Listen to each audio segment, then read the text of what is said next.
Well, hey everybody, here we are at Fort Bragg, actually in Triangle Tattooing Museum in Mr. G's Den of Iniquity, where he is about to show us some of his machine collection and history collection. And I'm just going to let him take it away because he's the expert on all of this. Okay, so hello, I'm Mr. G, and you're not. And what we have here is a post World War One box. It's an old adult trunk, and someone named William Henley Wilson owned this, and I believe he was a veteran of World War One. He started tattooing in the late teens and early 20s, and he tattooed till 1960, maybe. I know his son was in World War II, and they corresponded, and I'll show you some of those correspondence in a while. But I'm going to open up this old doll case, and I had to reconstruct this a little bit. It was in really sad shape. Um, what I did, this was all covered with photos, kind of like Charlie Wagner's box, and there's another guy, Apache Harry or somebody, that had the boxes with the photos in. And I'll show you those later, but I'm going to start unloading the box. And the first thing that's so attractive in this is this power switch unit with a rheostat right here and four ports from four different machines there, and a switch here for that, and rheostat here. Just beautiful box. Let's see if I can show it up. Just all that inlay, the green felt on the bottoms. I tried to open this up to see if I could see how they built this, how they laid their wire in there. Usually they carve the wire in a little slot with a saw. But we'll put that aside. I'll keep opening this up. I took this out earlier, and this was in here real tight. This fellow packed everything in here with muslin, linen, cloth, and he used it for band-aids and for wiping. They didn't use Kleenex back then. And everything's in here, all these different pigments, a little thing for wiping charcoal off of the acetate stencils, and little glass rods to stir. And of course, there's only 4 different kinds of pigment. And what else was in here? Oh, there was some Listerine that went with this. And all these things were in here. These are original. Fancy ass salt shaker with charcoal in it. And he also had used, I think this is linen for that to keep it from making a mess. And I'll put this aside. This was his ointment. He put his own name on it. It's Ungoteen from the old days. I remember my grandparents putting that on when I had a scrape or a cat bite or something. Anyway, there's another pigment. It's just beautiful. I don't know if it captured the color. Maybe. It's a green. All kinds of little things in here. This is just the top shelf. So these are Russell tubes. They have mother of pearl in them. And Russell, I believe, was the only person that manufactured handmade tubes. And they did machines also, but these, no name on it, but I'm pretty sure these were Russells. There's a flat shader and that's hand soldered flat shader and a hand turned, it's a tight little liner. That's a small liner, probably a 3 needle. Yeah, double-ended thing to hold phonographs, needles for making the acetates. Quill pen for doing flash. Very important to learn how to pull a line instead of pushing a line. There we go. Now this is real rare. This is a Charlie Wagner needle jig. And it's got, wait, I'm sorry, it's not a Wagner, it's a Percy Waters. And on the back is a thing for doing flats, lining your flat needles up. And then Mr. Wilson made his own lining up thing out of a scrap piece of brass or copper. And that was for holding the needles on the point for the round liners. And then he would use this one to put it, put it in the little needle guides here, the holes in this one. But also for soldering the flats, it had a felt line toothpick and it's got a really good grip. So when he was doing the flats, he would clamp them to soldering. clamp them like that, probably. Boom.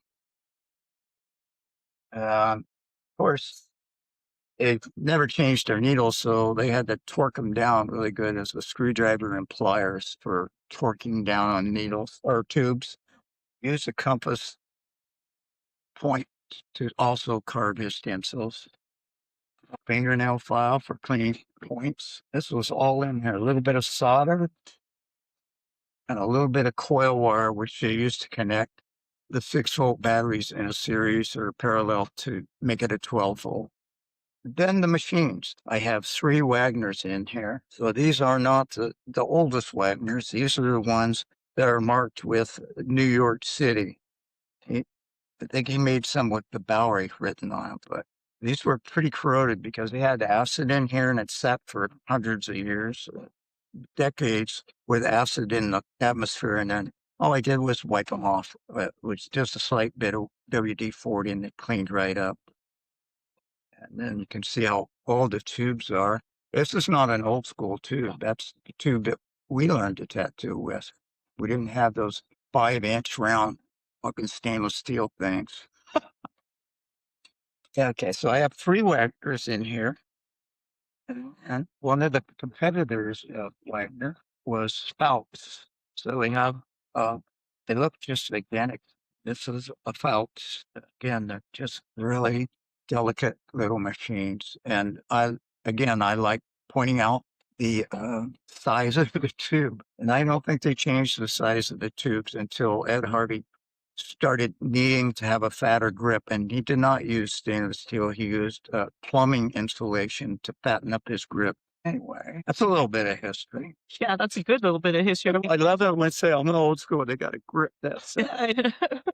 So anyway, these are either Jonesy's or I haven't really looked at them that close to figure it out, but they could be Zeiss, and these are probably from the 50s or the 40s.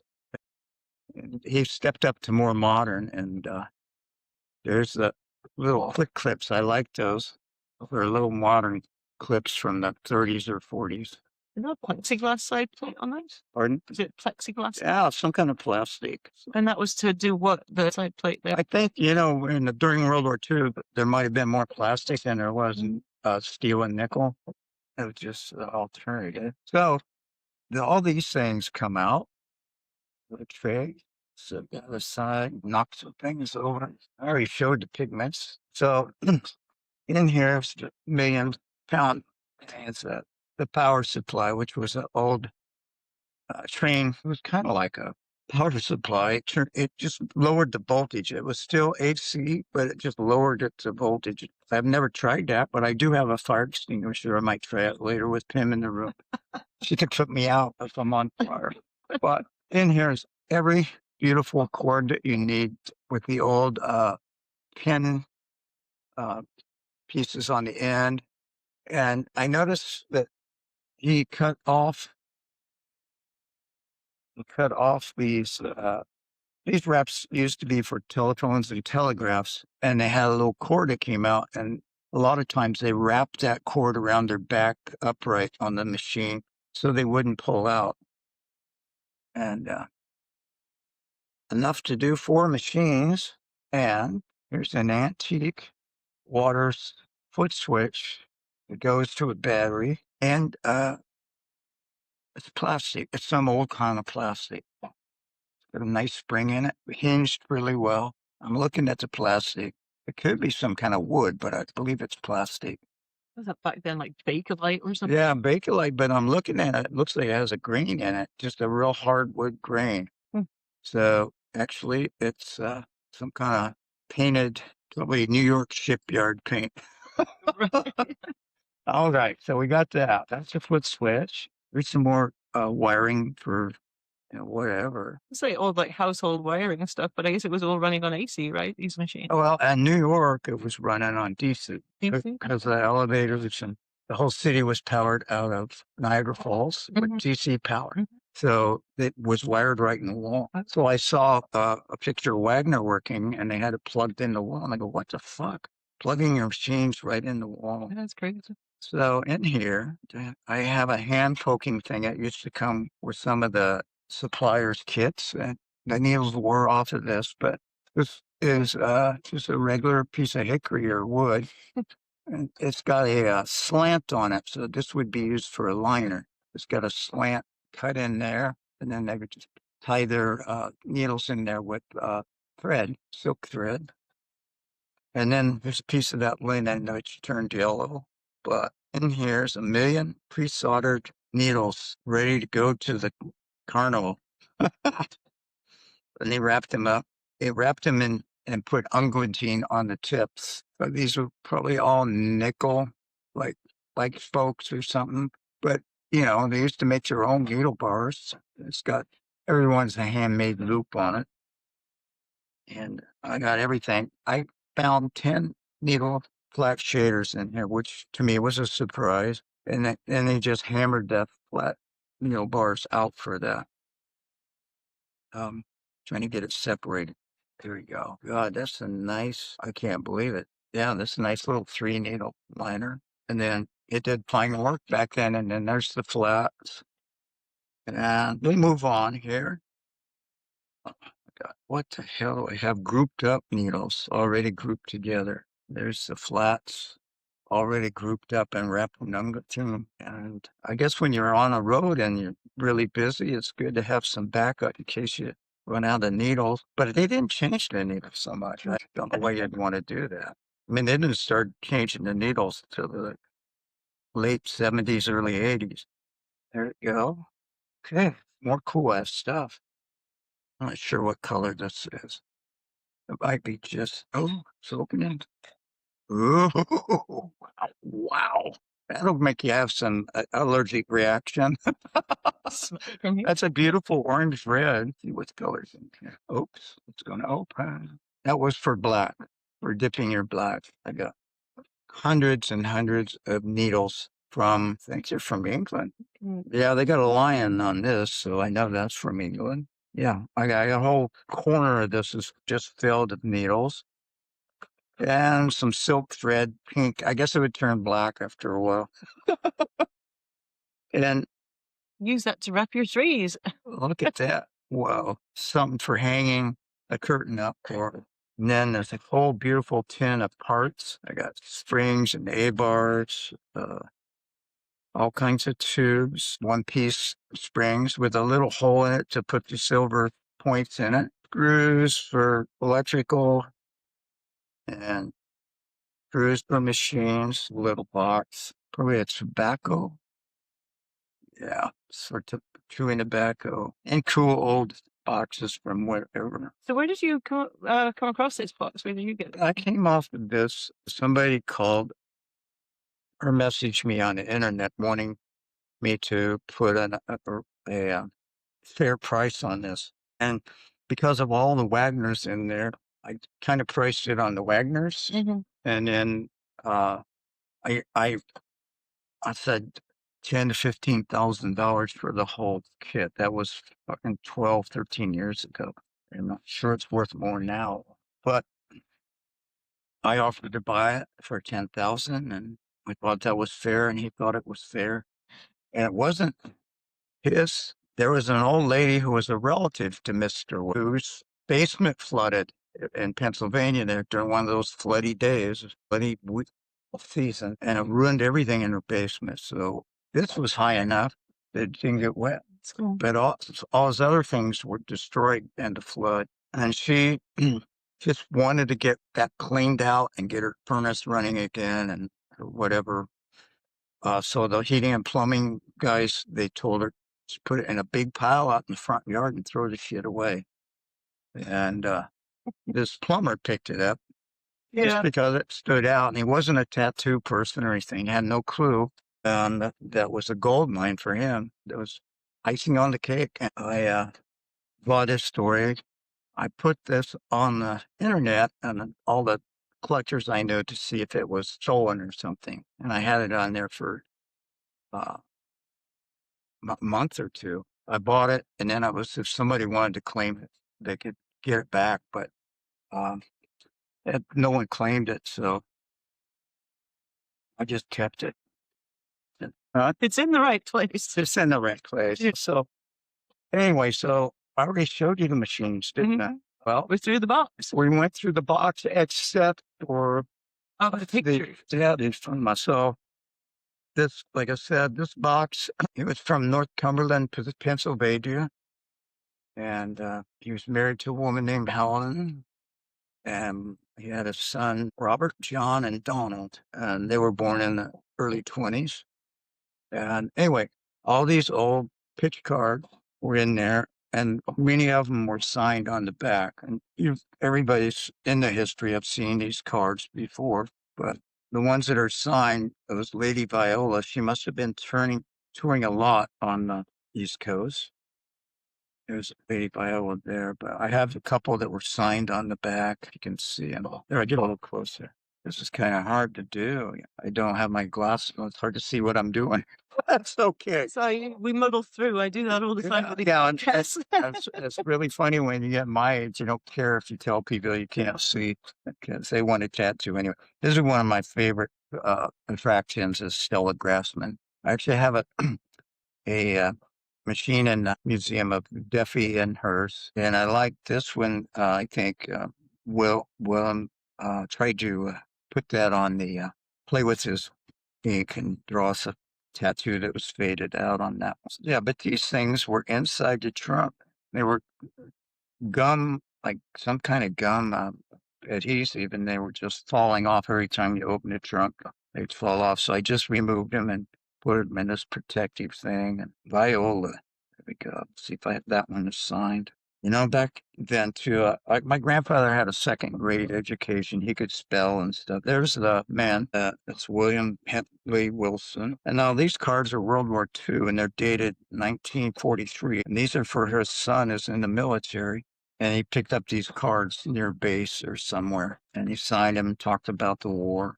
And these are all the cards that we've seen before. I thought I had 3 cards. Yeah, I do. Oh, it's 2. But they're pretty interesting because, and the date, like I said, is 1943. The middle of World War II. Oh, that's that card. I have another one of these. There we go. And this is the catalogs and daily journals of his tattoos that he did and the amounts he charged. And this book is from, I think it's probably expired, but it's from 1919 or something. It's from an insurance company, but it's a diary and it's got his name, practicing Old English and script on the inside. And it starts out with a couple names that got torn out, but we start 1912 is this from. And sometimes you have to read what the hell it is. Did something, put some lotion on somebody for skin disease. Oh, they had a strike in 1926. He lent money to people. So he did 3 flags on Paul Thomas, $4.80. With $4.80 for the whole thing. Yeah, Chaz Diesel. I don't know what Diesel's first name is, but Almond Diesel. yeah, Almond. So it's another Diesel. Yeah, go back in here. I think the spelling is very, the joke in here, long joke. There's a Bible verse in here. Then he did a Buffalo Bill for $1.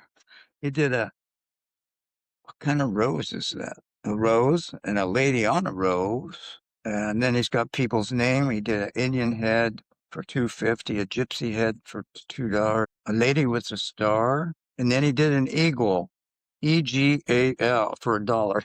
That's why I sound about. A lot of people weren't educated back then. They didn't go to school. They went to the coal mines. And then that goes on through. And then he let somebody to buy.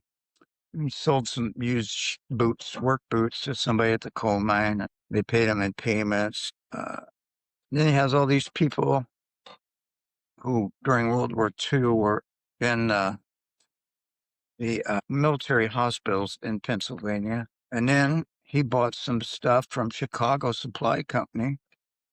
They had their address in here. Oh, he had a code that he wrote love letters to his wife when they were in their teenagers.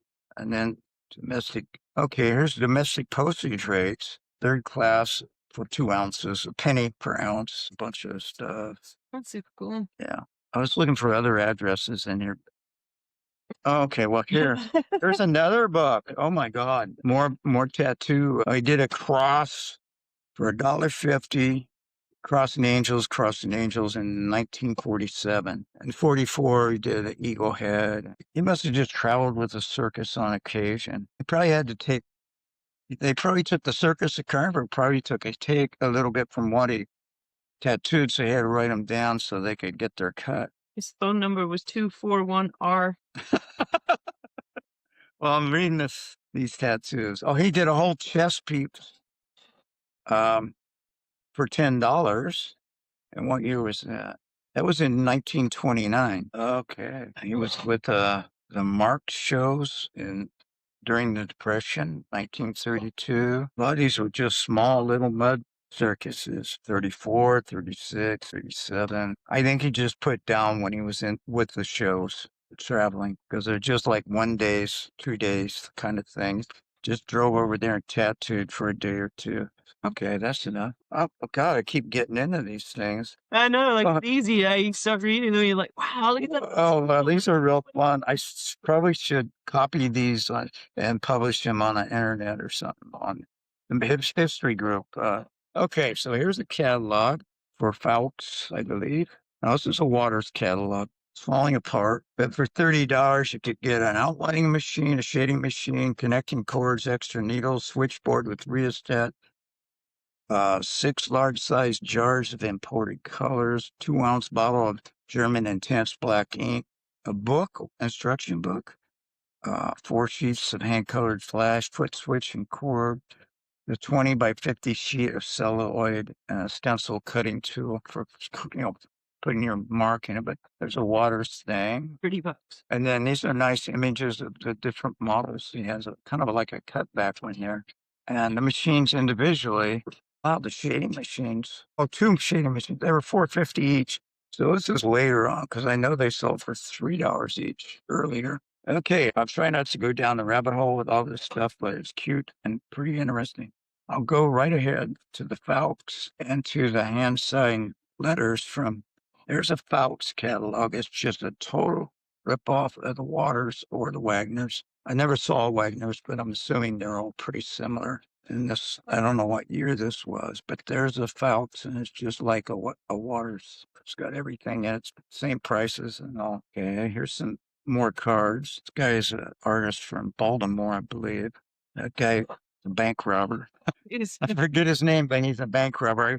I have pictures of him in prison, Folsom, and they have him in a diaper in there. All the criminals that were heavily tattooed, they took photos of. I'd like to have access to the archives so I could see those.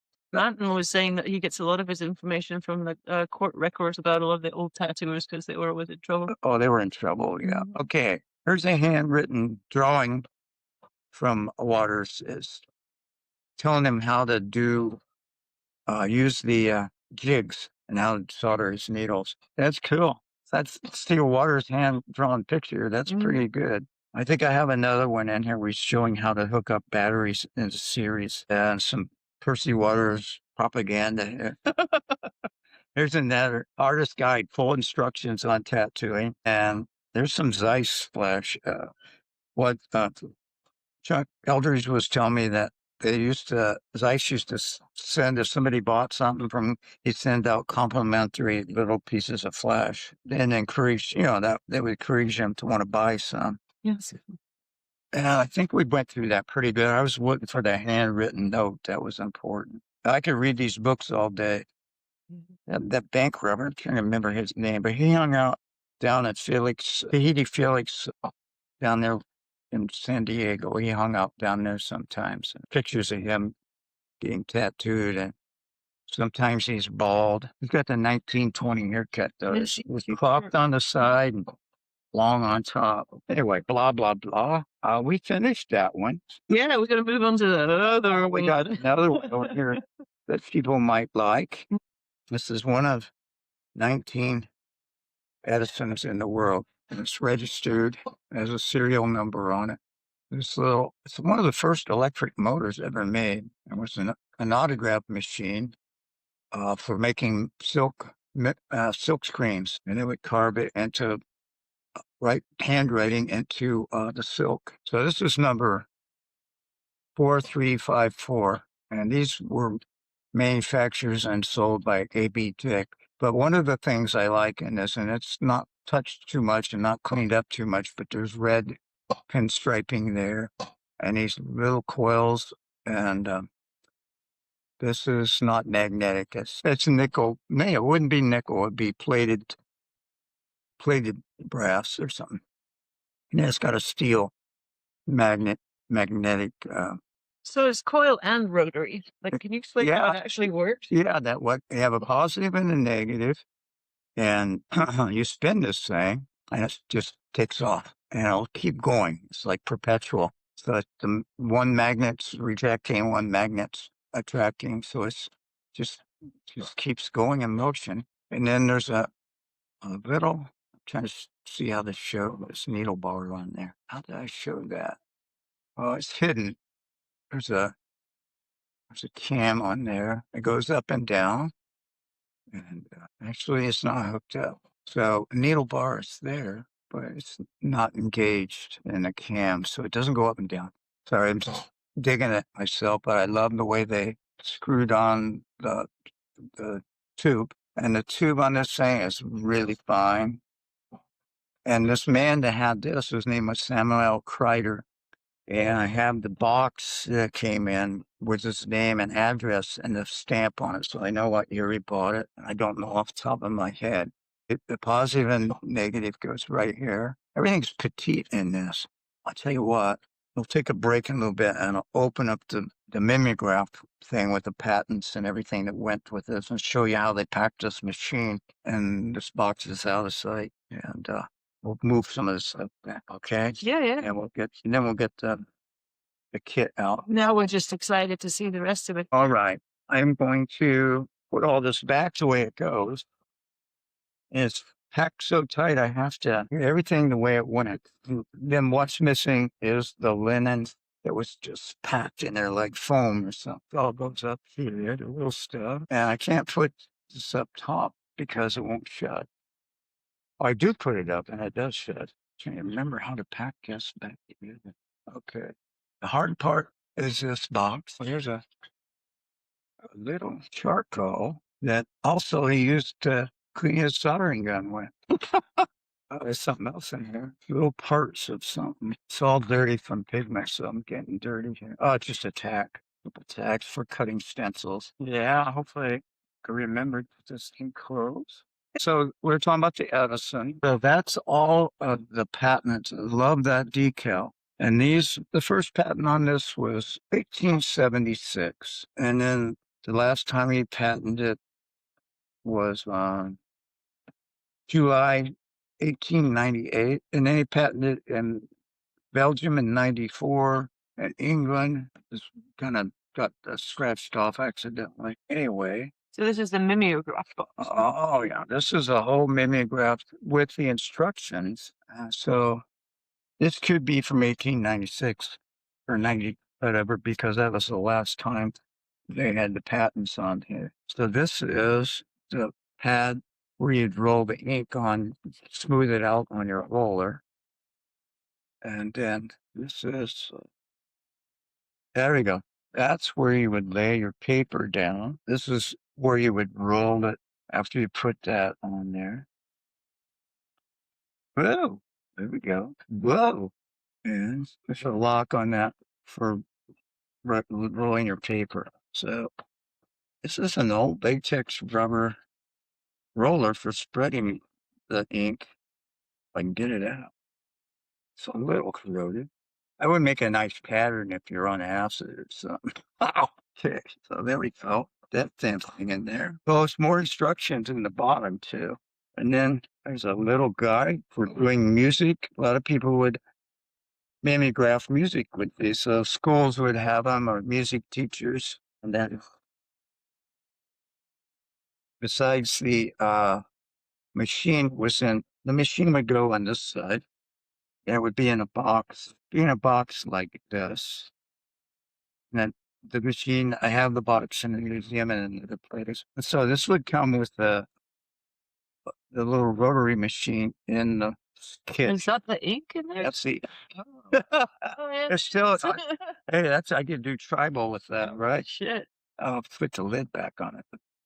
Let's make it real when you're fumbling with shit, right? Right? And getting ink all over you, which tattoo artists never got ink on themselves. I mean, what is this thing now? Is it 1894? So it's like 130 years old.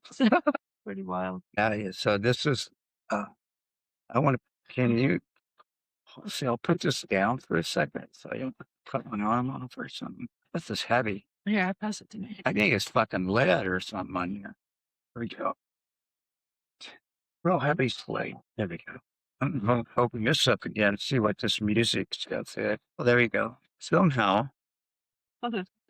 you would maybe ink that and lay it down. I don't know. That's some lines, right? Yeah, the music lines. All right. They got that. Put this better. Oh, they even have a pencil and even has an eraser. Look at that fucking thing. We got all kinds of cool shit in there. And these, I bought these on eBay, but people weren't interested in it, which luckily I got it for a very fair price. Hey. Yeah, where you find these things if people don't know and you just happen to be there. So yeah, no, that's so funny. Everybody was gay on Sailor Jerry. And I bought machines off the internet because they didn't know who the hell machines they were.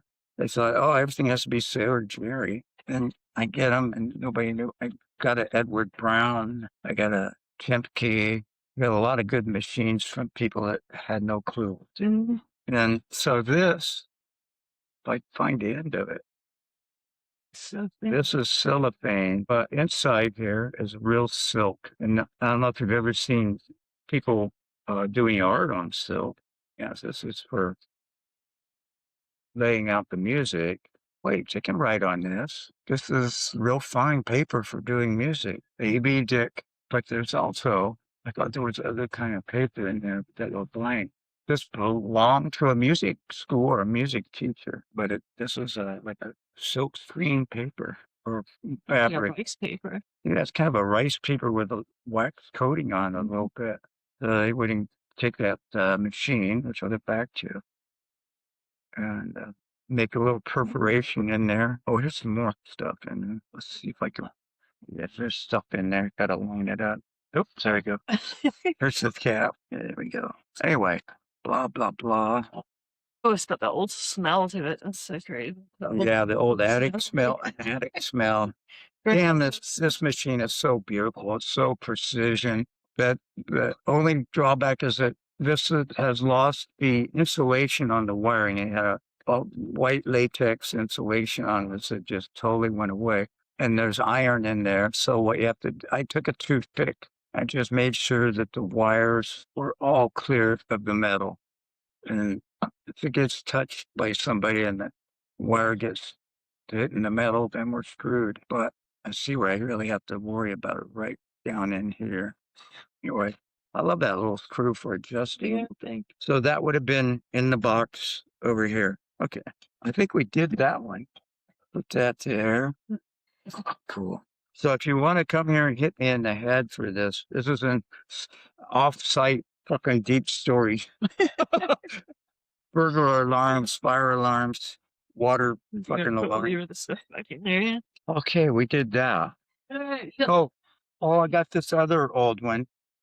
No, I can't remember the name of this artist. There was a book put out on him, and there was a collection, and it was really, really cool. And he was tattooing with a dental plugger from the late 1800s. And the coil's wrapped in leather, and I think it could be just a single coil. Yeah, it's just a single coil. And there's the A bar, spring loaded, tight little spring, but oh, this is the one that goes up and down, but I don't think it goes down anymore. It's kind of stuck. It's kind of locked up. I have a broken wire, which I haven't tried to replace. I haven't run this one. We can run the other one, but I don't have the power supply hooked up yet. I could hook up the Wagner's and I could hook up the Edison. Well, anyway, there's a finger switch in here. This is, maybe I can melt this. This is like silver here. That'd be cool. Some of the medical equipment is silver. Mr. G's melting all the silver in the world if anyone wants to contribute. Gold teeth. Send me your gold teeth. Can show it so I'm supposed to be more discreet, right? And then in the back there, we have Henry Goldfield's trunk. Yeah. Go ahead and show that. You're very familiar with that. And we don't own that trunk. We're keeping it for Henry's family. And yeah, I've seen him working with this in Sturgis. It's got, you just open it out and all your stuff's in there. I mean, as you can see, all your shit's in there. then the little drawers. And then there's another one over here. Just look at this here. Oh, that, yeah. It's also in the Triangle collection and has similar stuff to what was in that box. You can see all the colors and everything laid out. And another one of those giant railroad blocks. We should try one of those. We just need to get some cookbook stuff. Yeah. All right. Well, we're going to take a quick commercial break and then we'll be back running the Edison.